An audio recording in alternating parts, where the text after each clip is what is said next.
So critical thinking and perspective taking is the next skill that I am going to talk about.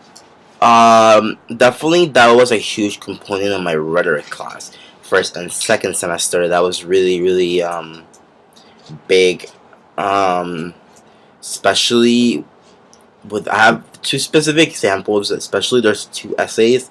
The first one we did in first semester, which was I called it the communication revolution, the beginning of a new culture, and it had to do with advances in communication, cell phones and texting, and how the way people communicate today has changed from the way people communicated in back, let's say, 20 years ago, and how I was arguing how this was a good thing instead of a bad thing.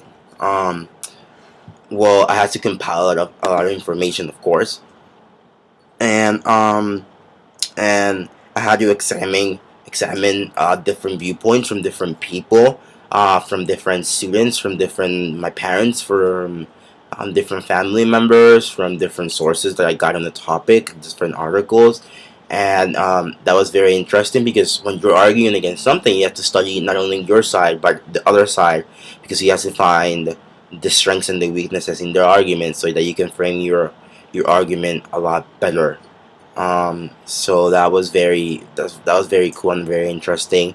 And also you have to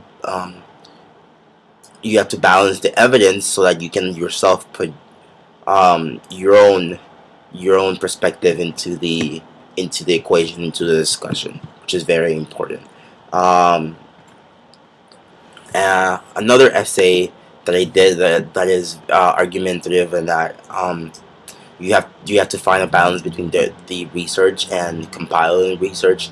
It and Seeing a range of viewpoints was an essay I wrote this semester called "A Study to the Creation of the Suburbs in the 1950s."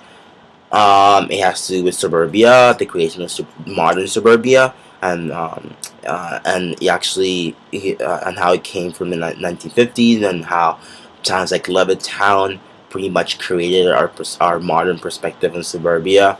And my argument was that the suburbs were actually a good thing, instead of a bad thing. The creation of the suburbs was a good thing instead of a bad thing, and that um, people, white citizens, moved out of the city not because of the whole concept of white flight, or um, or them moving because they were racist against black people who were coming into the city, but there were other factors that made them move to the suburbs, especially economic factors. Um, so that was that was my argument, and I had to look at a lot of different perspectives. I got to look at a lot of great books, especially a book called The Levittowners. I have it. I have it right here.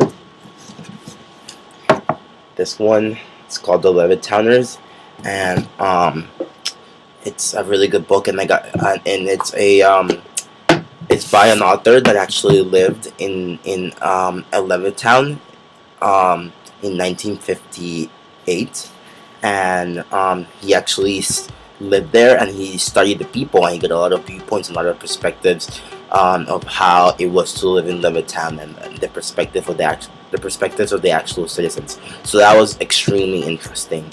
I got to look at a lot of viewpoints, and also I got to look at the other side. Um, um, like books like Cracking the Rear View Window, which criticize suburbia and criticize the whole concept of suburbia, and so the movement of whites to suburbs as a racist act and a conformist act.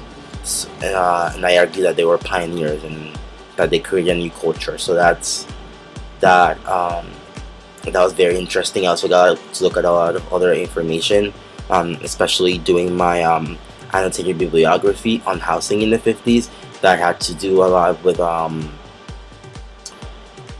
I also found sources that talked about how industry helped develop the 50s, how lenders and banks actually helped develop commerce in the 50s and how commerce attracted people and commerce moved from the city to the suburb, and then that's how we get the creation of like city suburbs, um, or suburbs with their own economic growth and their own economic movement outside of a main central city.